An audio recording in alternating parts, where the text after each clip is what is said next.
They think that I'm all by myself in this fight, but they do not know the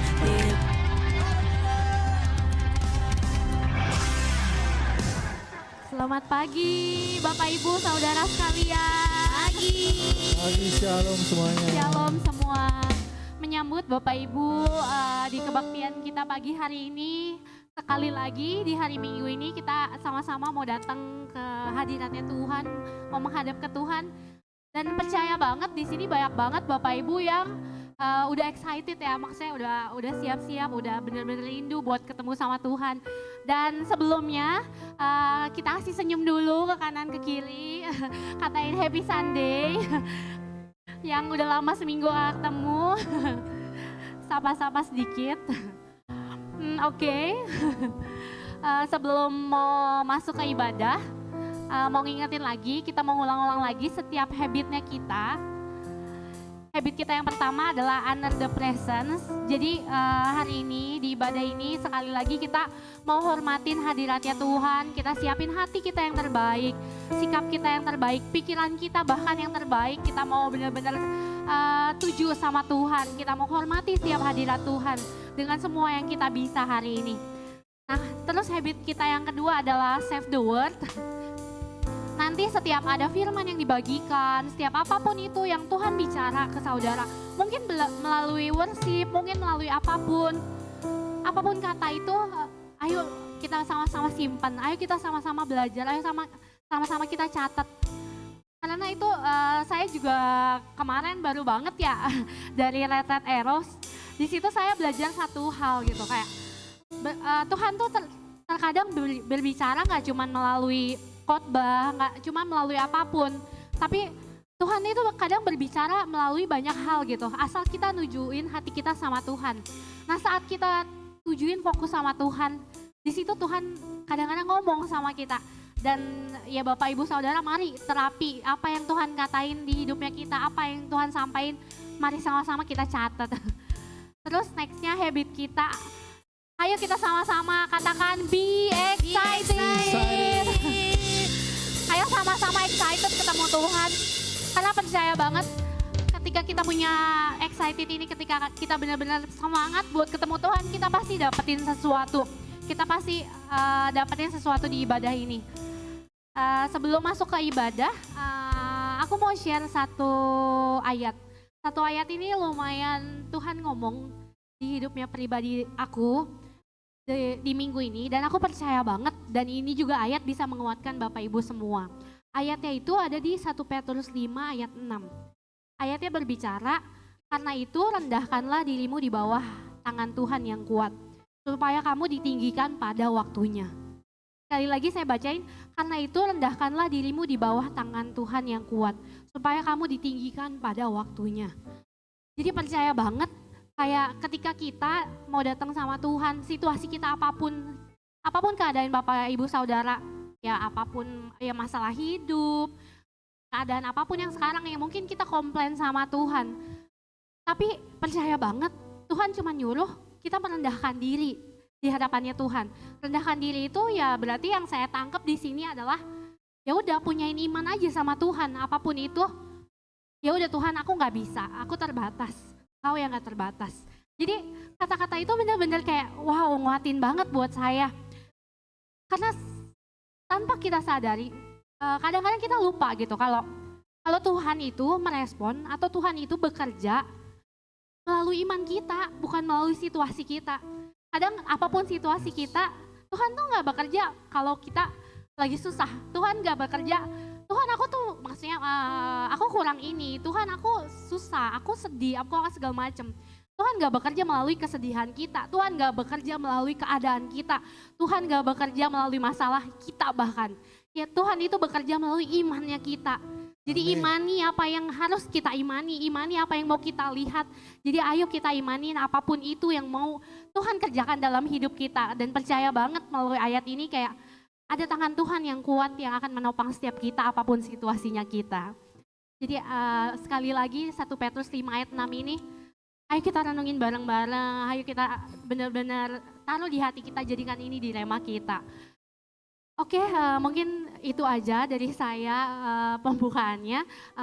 Sebelum itu mari kita sama-sama menghadap ke Tuhan, mari kita mau buka ibadah kita. Kita mau benar-benar cari Tuhan, benar-benar. Ayo kita sama-sama berdoa. Ya Bapa, di dalam nama Yesus bersyukur untuk hari ini Tuhan. Bersyukur untuk setiap penyertaannya Tuhan. Untuk setiap berkatnya Tuhan.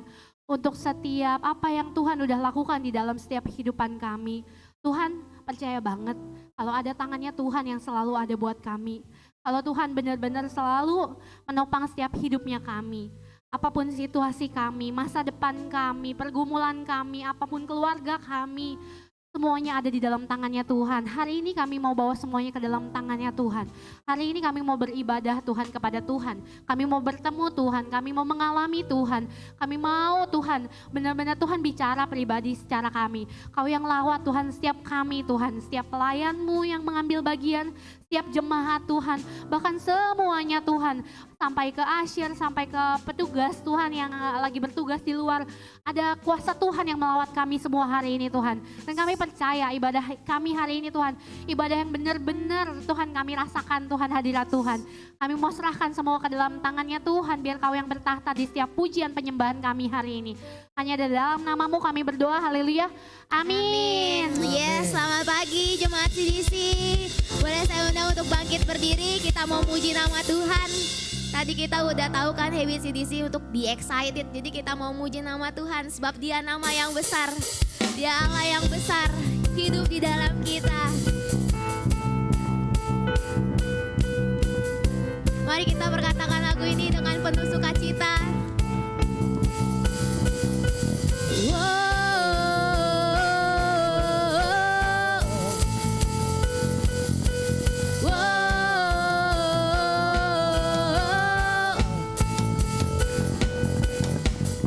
Selangkah demi selangkah ku maju tiada lelah. Sekalipun ku berjalan dalam lembah kekelaman, ku tak takut, ku tak gentar, semua musuh gemetar. Mari nyatakan imanku. Imanku tak perlu besar, cukup sebutir pun dahsyat.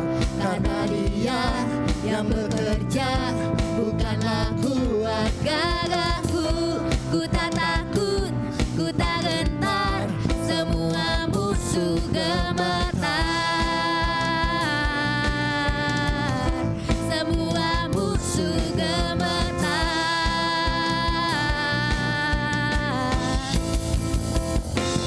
Yesus Tuhan, Engkau yang selalu bekerja di dalam hidupku dan telah menjadi kuatku. Sekarang aku selalu kan meninggikanmu, kesetiaanmu besar di dalamku.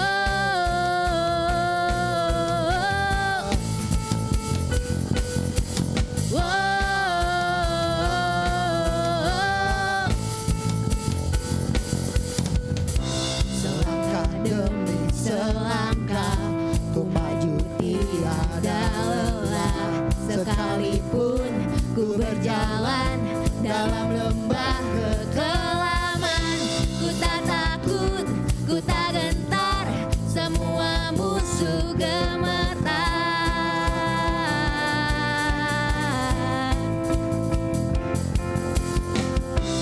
Imanku tak perlu besar, cukup sebutir pun dahsyat.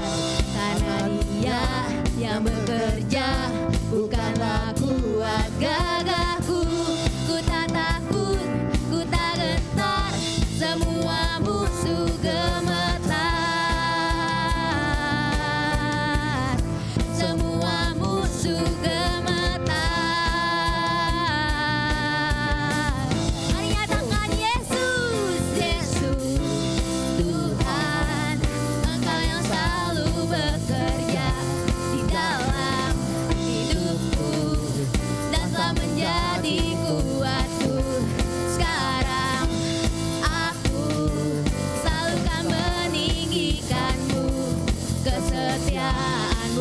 besar di dalamku.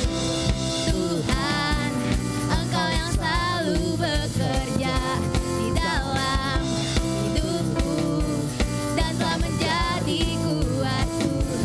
Sekarang aku selalu kan meninggikanmu, kesetiaanmu besar di dalam.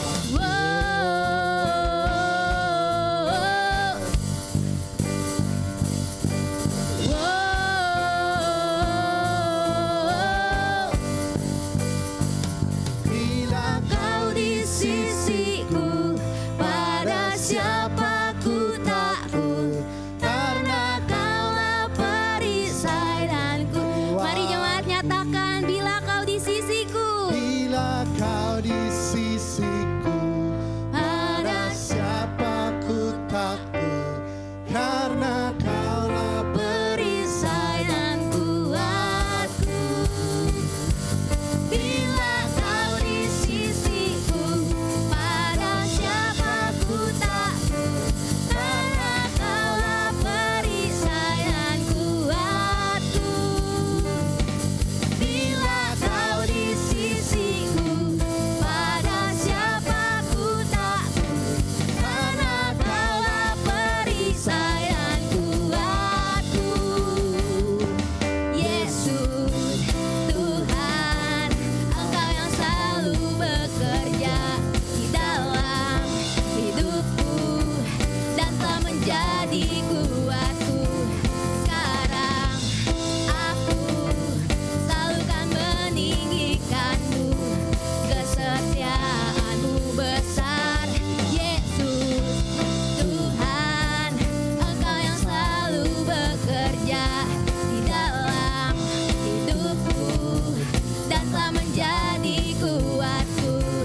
Sekarang aku selalu kan meninggikanmu, kesetiaanmu besar di dalamku. Kau besar di dalamku. Kau besar di dalamku. Yes Tuhan, terima kasih Tuhan. Kau besar Tuhan. Haleluya Tuhan, terpujilah namamu Tuhan. Yes Tuhan, haleluya Tuhan. Kasih-Mu besar Tuhan buat kami Tuhan. Kami nggak bisa hidup tanpa kasih-Mu Tuhan. Mari kita mau masuk lebih lagi dalam hadirat Tuhan. Kita mau mengingat kasih-Nya Tuhan, gak terbatas. Kasih-Nya Tuhan nyata buat kita. Kasih-Nya Tuhan yang memimpin kita. Mari kita mau nyatakan lagu ini, bahwa Kau Allah yang mulia Tuhan. Yes, Tuhan. Oh haleluya Tuhan. Terima kasih Tuhan buat setiap kasih-Mu Tuhan. Kasih-Mu yang membebaskan kami Tuhan. Haleluya Yesus.